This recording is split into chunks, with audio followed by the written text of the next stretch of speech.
Guys welcome to my blog. अनि आज चाहिँ हामी के अरे जौ काट्न जान लागेको अनि के हुन्छ भिडियो देखाउँछु। हामी चाहिँ यहाँ भर्खर घरबाट निस्केको। अब उता माथि चाहिँ हाम्रो डुगुहरू छ, त्यहाँ गएर डुगु पुगेर जानुपर्छ। यो चाहिँ हाम्रो गाई हो, यहाँ चाहिँ हाम्रो भोङ छ। यो चाहिँ मेरो बाजुले यहाँ गाई छन्, यहाँ डोगो चाहिँ छ। यो चाहिँ हामीले बोकेर जानुपर्छ। हाम्रो दिदीले चाहिँ यहाँ डोगो बोके चाहिँ हाम्रो खेत चाहिँ त्यहाँ पर हो, हामी जौ काट्न जाने चाहिँ।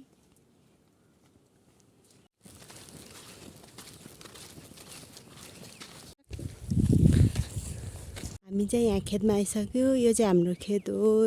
यसको चाहिँ आज हामीले जौ काट्ने हो। कति भ्याउँछ बेलुकासम्म। हल्का बादल पनि लाखा, घाम पनि लाग्छ दिन चाहिँ। यहाँ खेतमा आइसक्यो। अब यो जौ काट्नुपर्छ। अनि हामी चाहिँ भगत दिदी, म, फुपू आएको, अनि मम्मी, दाइ भाउजू चाहिँ पछाडि आउँदै हुनुहुन्छ। अनि यहाँ गाउँको परिमल लाउँछ नि त, अनि त्यही भएर परिमल लिएर आउनुहुन्छ फुपूहरू, काकीहरू। उहाँहरूलाई नि देखाउँछु म अहिले। यहाँ चाहिँ हाम्रो फुपू आउनुभयो टोको बोकेर। यो खेतको चाहिँ जौ काट्नुपर्छ हामीले। यता चाहिँ हाम्रो गाउँ छ।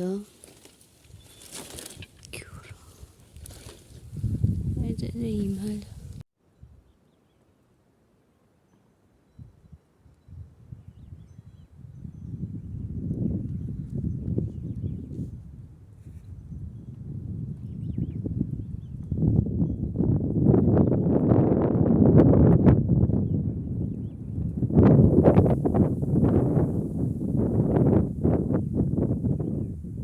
हाम्रो मम्मी नि आउनु भइसक्यो।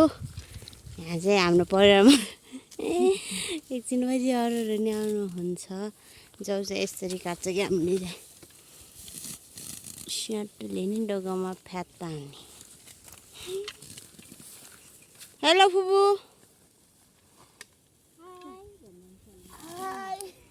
के छ हालखबर?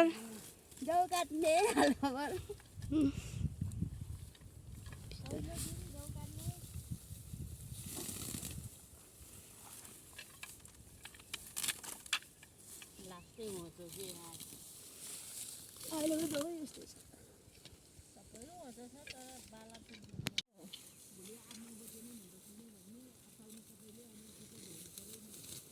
ज्वाइँले सराउँछ।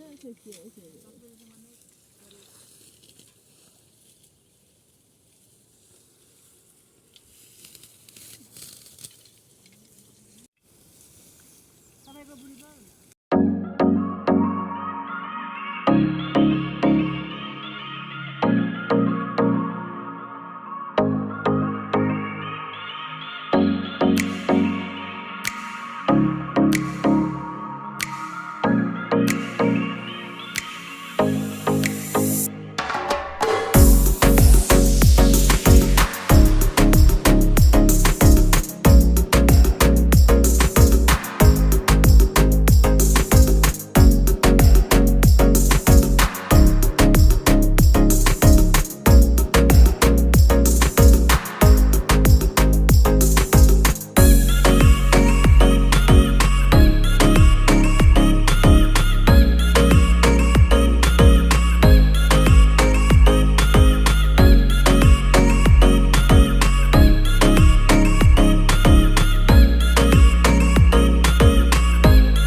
हेलो यहाँलाई यो उसाली नहेरेको मलाई के भन्ने यस्तो हो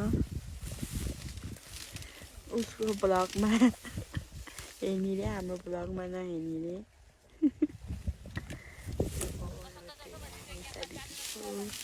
हेलो सबैलाई देखाउनु पर्यो यहाँ उहाँको काम हुँदैछ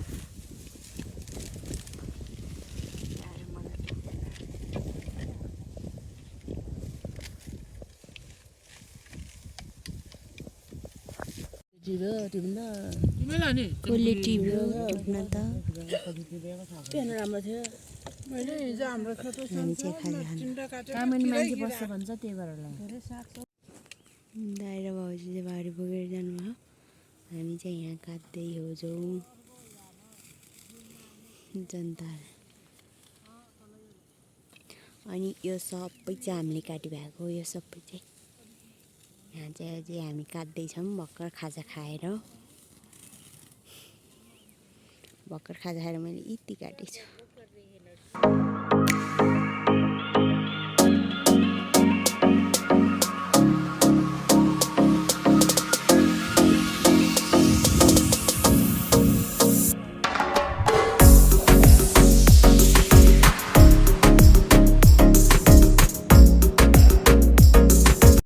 हामी चाहिँ घर जान लाग्यो जाउ काट्नु सकेन अझै बाँकी हो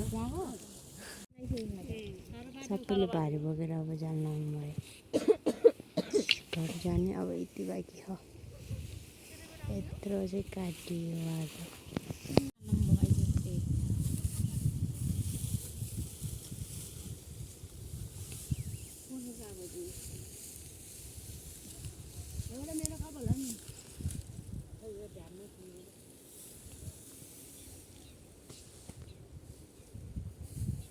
चाहिँ अब घर जान लाग्यो यहाँ फुपूहरूले चाहिँ भारी मिलाउँदै हुनुहुन्छ मम्मी फुपू दिदीहरूले चाहिँ म चाहिँ यहाँ भिडियो बनाउँदैछु हेर्नु न मेरो हात कस्तो सबै त्यसको चोप लगाएर हात सबै कालो हरियो भएछ अनि यो रगो चाहिँ भोलितिर काट्नुपर्छ अनि भर्सन मेरो भिडियो हेरिदिनु भएको सबैलाई धेरै धेरै धन्यवाद अनि ओके बाई बाई